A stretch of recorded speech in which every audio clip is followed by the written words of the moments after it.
பொதுவாக கிரிக்கெட் போட்டிகளில் எந்த அணி ஜெயிக்கும் அப்படின்னு ஜோசியர்கள் நிறைய பேர் சொல்லி கேள்விப்பட்டிருப்பீங்க. ஆனால் ஒரு கிரிக்கெட் போட்டியில் ஒரு மரணமே நிகழப்போகுது அப்படின்னு ஜோசியர் ஒருத்தர் சொன்னால் அது விசித்திரமாக தான் இருக்கும். அப்படி ஒரு விசித்திரம் இன்னைக்கு நடக்கப் போகும் சிஎஸ்கே மேட்ச்சில் தான் நடக்கப் போகுதுன்னு சொன்னால் நம்ப முடியுமா? ஆமாங்க, பிரபல ஜோதிட கணிப்பின்படி இன்னைக்கு நடக்கிற சிஎஸ்கே வெர்சஸ் டெல்லி அணிகள் மோதும் இந்த போட்டியில் மரணம் ஒன்று நிகழப்போகுது. அதாவது ஐபிஎல் போட்டிகள் தொடங்கி இந்த வருட சீசன் முழுக்க இப்போது வரையிலும் பரபரப்பாகத்தான் சென்று கொண்டிருக்கிறது. அதுலேயும் குறிப்பாக இந்த வருட சீசனை பொறுத்தவரையில் சிஎஸ்கே ரசிகர்களுக்கு இதுவரையிலும் கொஞ்சம் மோசமாக தாங்க போய்கிட்டு இருக்கு. அந்த மோசமான சூழ்நிலைக்கு இன்னையோட சிஎஸ்கே அணி ஒரு முடிவு கட்டுமா அப்படிங்கிற எதிர்பார்ப்பும் அதிகமாக இருக்குது. ஏன்னா இந்த சீசன் தொடங்கி இதுவரைக்கும் 3 போட்டிகளில் விளையாடிய சிஎஸ்கே அணி அந்த 3 போட்டிகள்லையும் தொடர்ந்து தோல்வியைத்தான் அடைஞ்சிருக்கு. ஆகவே அத்தகைய தோல்விகளை தாண்டி இன்னைக்கு போட்டியில் சிஎஸ்கே அணி ஜெயிச்சே ஆக வேண்டிய கட்டாயத்திலையும் இருக்குது. இதில் என்ன கொடுமைனா, வழக்கமாக நேரடியாக ஒரு போட்டியில் களமிறங்கி அந்த போட்டியில் ஜெயிக்கிறது அப்படிங்கிறதே இப்போ இருக்கிற சிஎஸ்கே அணிக்கு கஷ்டம்தான். ஆனால் தொடர்ச்சியாக 3 போட்டிகளில் தொடர் தோல்விகளை அடைஞ்சு அதுக்கப்புறம் அந்த ப்ரெஷரோட அடுத்த போட்டியில் ஜெயிச்சே ஆகணும் அப்படின்னு கூடுதல் ப்ரெஷரோட அந்த போட்டியில் சிஎஸ்கே அணி களமிறங்கி ஜெயிக்க முடியுமா அப்படின்னு கேட்டால் மற்ற அணிகளால் அது சாத்தியமில்லை. ஆனால் சிஎஸ்கே அணியால் அது சாத்தியம்தாங்க. அதுக்கு காரணம் ஒட்டுமொத்த ஐபிஎல் வரலாற்றிலேயே நம்பர் 1 அணி என்னன்னு கேட்டிங்கன்னா அது நம்முடைய சிஎஸ்கே அணி மட்டும்தான். ஆகவே இதுபோல் எத்தனையோ சுச்சுவேஷனில் சிஎஸ்கே அணி அதனுடைய வரலாற்றில் பார்த்துட்டு தான் வந்திருக்கு. ஏன்னா இது ஒன்றும் சிஎஸ்கே அணிக்கு புதிய சுச்சுவேஷன் ஒன்றும் கிடையாது. இதுபோல் ஏற்கனவே பல சுச்சுவேஷன்களில் சிஎஸ்கே அணி பார்த்துட்டு வந்திருக்கும். அதே நேரத்தில் மற்ற ஐபிஎல் அணிகளில் இல்லாத ஒரு விஷயம் நம்ம சிஎஸ்கே அணிக்கிட்டையும் இருக்குது. அதுதாங்க நம்ம தல தோனியோட அனுபவம் அப்படிங்கிறது. என்னதான் இந்த சீசன் தொடங்கி முதல் 2 வார காலம் தல தோனி சிஎஸ்கே அணிக்குள்ளே இறங்கி விளையாடாமல் இருந்திருக்கலாம். அப்படி இல்லைனாலும் வெளியில் இருந்து சிஎஸ்கே அணிக்கு தோனி இப்போவும் வழிநடத்திக்கிட்டு தான் இருக்காப்புல. என்ன ஒன்று, ஓப்பனிங்கில் மட்டும் நம்ம சிஎஸ்கே அணி இந்த சீசனில் கொஞ்சம் பிடிச்சி விளையாண்டாங்கன்னா நம்ம சிஎஸ்கே அணியை அடிச்சுக்கவே முடியாதுங்க. ஓப்பனிங் மட்டும்தான் நம்ம சிஎஸ்கே அணிக்கிட்ட இருக்கிற மிகப்பெரிய சிக்கல். பந்து வீச்சிலையும் நம்ம சிஎஸ்கே அணிக்கிட்ட குறை இருக்குதான். ஆனால் அப்படிப்பட்ட பலவீனமான பந்து வீச்சையும் சிஎஸ்கே அணி சரி பண்ணியே ஆகணும். அப்படின்னா ஓப்பனிங் பேட்டிங் சரியாக இருந்துச்சுன்னா அதில் கூடுதலாக 40-50 ரன்கள் வரும்போது பலவீனமாக இருக்கிற பந்து வீச்சை அந்த ஓப்பனிங் பேட்டிங் என்பது சரி கட்டிடும். அதே சமயம் சிஎஸ்கே அணியோட இந்த சீசனோட பாசிட்டிவான விஷயம் என்ன அப்படின்னு கேட்டிங்கன்னா நிறைய விஷயத்தை சொல்லலாங்க. குறிப்பாக பிரசாந்த் வீர் என்ற இளம் வீரர் செம்ம ஃபார்மில் இருக்காப்புல. இதெல்லாம் நம்ம சிஎஸ்கே அணி பக்காவாக யூஸ் பண்ணிக்கணும். அதே மாதிரி தான் கார்த்திக் சர்மா, ஆயுஷ் மாத்ரே, சர்ஃப்ராஸ் கான், ஜேமி ஓவர்டன், அன்சுல் காம்போச் உள்ளிட்ட வீரர்கள் இந்த சீசனில் ஓரளவுக்கு செம்மையாக பெர்ஃபார்மன்ஸ் பண்ணிக்கிட்டு வராங்க. ஆக சிஎஸ்கே அணி ஒட்டுமொத்தமாக மோசமாக விளையாடுது அப்படின்னு சொல்லிட முடியாது. சிஎஸ்கே அணியில் இப்போ இருக்கிற ஒரே ஒரு கொரோனா அது நம்ம ருத்ராஜும் சஞ்சு சாம்சனும். இந்த 2 பேரும் அவுட் ஆஃப் ஃபார்மில் இருக்கிறது தான். இவங்க மட்டும் ஃபார்முக்கு வந்துட்டாங்கன்னா சிஎஸ்கே அணியை தொடக்கூட முடியாதுங்க. அவ்வளவே இந்த 2 பேரில் யாராவது ஒரு ஆள் ஃபார்முக்கு வந்துட்டா கூட இந்த சீசனில் நம்ம சிஎஸ்கே அணியோட ரேஞ்சு வந்துட்டு தாறுமாறு தக்காளி சோறு தான்.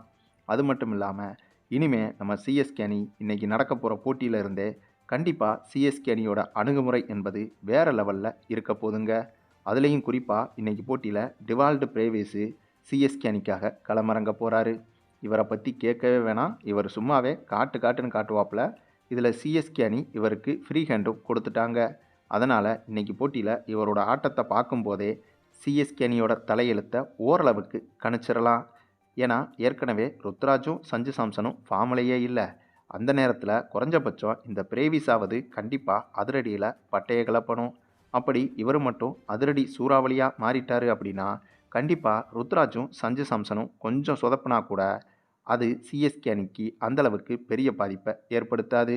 அதுலேயும் இந்த டிவால்டு பிரேவிஸோட அதிரடி ஆட்டத்தை பற்றி நம்ம யோசிக்கவே வேணாங்க. இவர் களமிறங்கி இவர் பேட்டில் மட்டும் முதல் 2-3 பந்து பட்டுருச்சு அப்படின்னா அதுக்கப்புறம் மனுஷன் ருத்ரா தாண்டவமே ஆடி விட்டுருவாப்புல. அதே சமயம் இன்றைக்கி போட்டியில் தல தோனியும் களமிறங்கிறதுக்கு அதிக வாய்ப்பு இருக்குது. ஏன்னா தோனி கேட்டிருந்த அந்த 2 வார கால ஓய்வு கிட்டத்தட்ட முடிவுக்கு வந்துருச்சு. அதே சமயம் சிஎஸ்கே அணியோட நிலைமையும் கொஞ்சம் கவலைக்கிடமாக தான் இருக்குது. அதை மைண்டில் வச்சுக்கிட்டு தல தோனி இன்னைக்கு போட்டியிலேயே களமிறங்குவதற்கும் அதிக வாய்ப்புகள் இருக்குது. ஒருவேளை இன்னைக்கு போட்டியில் தல தோனி களமிறங்கினார்னா இன்னைக்கு தாங்க இந்த சீசனில் சிஎஸ்கே அணியோட முதல் போட்டி அப்படிங்கிற மாதிரி மாறிடும். அப்படி ஒருவேளை இன்னைக்கு போட்டியில் தோனி களமிறங்கலைனா கூட பிரேவிஸ் வந்துட்டு இன்னைக்கு போட்டியை பார்த்துக்குவாப்புல. அதே சமயம் இன்னைக்கு போட்டியில் தோனி வரலைனாலும் அடுத்த போட்டியில் கண்டிப்பாக நம்ம தல தோனி என்ட்ரி கொடுத்துருவாப்புல. ஆகவே எப்படியும் நம்ம தல தோனி இன்னைக்கு போட்டியில் வந்தாலும் வரலைனாலும் சிஎஸ்கே அணி செய்ய போகிற சம்பவம் என்பது கன்ஃபார்மு தாங்க. கண்டிப்பாக இன்னைக்கு சிஎஸ்கே அணி ஜெயிக்கிறதுக்கு அதிக வாய்ப்பு இருக்குது. அதுக்கு காரணம் ஏற்கனவே ஓப்பனிங்கை தவிர்த்து மற்றபடி ஓரளவுக்கு எல்லோருமே நல்ல ஃபார்மில் தான் இருக்காங்க. இன்றைக்கி அதுக்கு கூடுதல் பலம் சேர்க்கும் விதமாக நம்ம டெவால்டு பிரேவைஸும் வந்துட்டாப்புல. அது மட்டும் இல்லாமல் இன்றைக்கி போட்டி நடக்கிறது சிஎஸ்கே அணியோட ஹோம் கிரவுண்டில், அதாவது சேப்பாக்கம் மைதானத்தில் வச்சு தான் இந்த போட்டி நடக்குது. அதே மாதிரி இன்றைக்கி சிஎஸ்கே அணி எதிர்கொள்ள போகிற டீம் எதுன்னு கேட்டிங்கன்னா டெல்லி அணி. டெல்லி அணியை எடுத்துக்கிட்டிங்கன்னா இந்த சீசனில் இப்போ வரைக்கும் நல்லா தான் விளையாடிக்கிட்டு இருக்காங்க. ஆனால் சிஎஸ்கே அணிக்கு எதிராக மட்டும் டெல்லி அணியோட ரெக்கார்டு என்பது ரொம்ப ரொம்ப மோசமாக இருக்குது. அதுவும் சென்னை சேப்பாக்கம் மைதானத்தில் ரொம்பவே மோசமாக இருக்குது. அதை வச்சு பார்க்கும்போது இப்போ இருக்கிற சூழ்நிலையில் டெல்லி அணியை மட்டும்தான் சிஎஸ்கே அணியால் ஈஸியாக அடிக்க முடியும். நமக்கு ஒரு பரம அடிமை சிக்குதுன்னா அது இந்த சீசனில் இந்த டெல்லி அணியை மட்டும்தான் சொல்ல முடியும். எப்படி இன்றைக்கி போட்டியில் நம்மக்கிட்ட சிக்குனது ஒரு டம்மி பீஸு, அதே சமயம் இன்றைக்கி மேட்சோ சிஎஸ்கே ஹவுஸு, அந்த பக்கம் டிவால்டு பிரேவிஸு, ஆக மொத்தம் இன்றைக்கி சிஎஸ்கே அணி தான் பக்கா மாசு அப்படிங்கிற ரேஞ்சுக்கு தான் இன்றைக்கி போட்டி இருக்க போகுது. இதை மேலும் உறுதி செய்யும் விதமாக இந்த போட்டியில் யார் ஜெயிப்பா அப்படின்னு ஜோதிட கணிப்புகளும் வெளியாகி இருக்குது. அதன்படி பார்த்தோம்னா இன்றைக்கி நடக்கிற இந்த போட்டி பற்றி ஜோதிட ரீதியில் பார்த்தா சிஎஸ்கே அணிக்கே கொஞ்சம் மேலாதிக்கம் இருக்குங்க. காரணம் என்னென்னா இன்றைக்கி சந்திரன் இருக்கும் நிலை சிஎஸ்கே அணியின் ஓவரால் எனர்ஜிக்கு சாதகமாக வேலை செய்ய போகுது. பொதுவாக இப்படிப்பட்ட நாட்களில் சிஎஸ்கே அணிக்கு மொமெண்டம் என்பது எளிதாக பில்ட் ஆகும். ஆரம்பத்தில் சின்ன தடைகள் இருந்தாலும் மேட்ச் போக போக கண்ட்ரோல் சிஎஸ்கே அணிக்கு வரும் மாதிரி யோகம்தான் இருக்குது. மேலும் சனி கிரகத்தோட இன்ஃப்ளூயன்ஸ் இன்றைக்கி மிகவும் முக்கியம். சனி என்ன பண்ணுவார்னா அமைதியாக இருக்கும் அணிக்கு தான் இறுதியாக பலன் கொடுப்பார். சிஎஸ்கே அணி எப்படி இருந்தாலும் கேமை பில்ட் பண்ணும். அந்த குவாலிட்டி இன்றைக்கி சிஎஸ்கே அணிக்கு ப்ளஸ் ஆக போகுது. அதே நேரத்தில் டெல்லி அணிக்கு சனி கொஞ்சம் சோதனை மாதிரி தான் இருக்க போகுது. நல்ல பொசிஷனில் இருந்தாலும் அதை கன்வெர்ட் பண்ண முடியாமல் போகும் சாத்தியம் டெல்லி அணிக்கு இன்றைக்கி நாளில் இருக்குது. செவ்வாய் எனர்ஜியும் இன்றைக்கி முக்கியம். இது அக்ரஷன் ஃபினிஷிங்குக்கு காரணமாகும். இன்றைக்கி செவ்வாய் என்பது சிஎஸ்கே பக்கம் கொஞ்சம் ஆதரவாக இருக்குங்க. அதனால் முக்கியமான ஓவர்ஸில் அல்லது ப்ரெஷரான சுச்சுவேஷனில் சிஎஸ்கே வீரர்கள் தான் போல்டாக டிசிஷன் எடுத்து மேட்சை திருப்புறதுக்கு வாய்ப்பு இருக்குது. டெல்லி டீமை எடுத்துக்கிட்டிங்கன்னா ஆரம்பத்தில் அக்ரெசிவாக இருந்தாலும் அந்த ஃப்ளோவை மெயின்டைன் பண்ணுறது கஷ்டமாக போயிடும் டெல்லி அணிக்கு. அதே சமயம் புதனுடைய இன்ஃப்ளூயன்ஸும் காரணமாக கேப்டன்சி டிசிஷன் மிக ஷார்ப்பாக இருக்க போகுது இன்றைக்கி நம்ம சிஎஸ்கே அணிக்கு. இங்கே தான் சிஎஸ்கே ஒரு மிகப்பெரிய அட்வான்டேஜ் எடுக்கிறாங்க. அதே நேரத்தில் bowling change, fielding change, batting order change மாதிரி விஷயங்கள் சிஎஸ்கே அணியில் இன்றைக்கி பார்க்க முடியும். இதே விஷயத்தில் டெல்லி அணி கொஞ்சம் குழப்பத்தில் தான் இருப்பாங்க. மொத்தத்தில் ஜோதிட கணிப்பில் என்ன தெரியுதுன்னா இன்றைக்கி நடக்க போகிற இந்த மேட்ச்சில் ஆரம்பத்தில் பேலன்ஸ்டாக இருந்தாலும் கூட மிடில் ஓவர்ஸுக்கு அப்புறமா சிஎஸ்கே அணியோட ஆதிக்கம் தான் அதிகமாக இருக்க போகுது.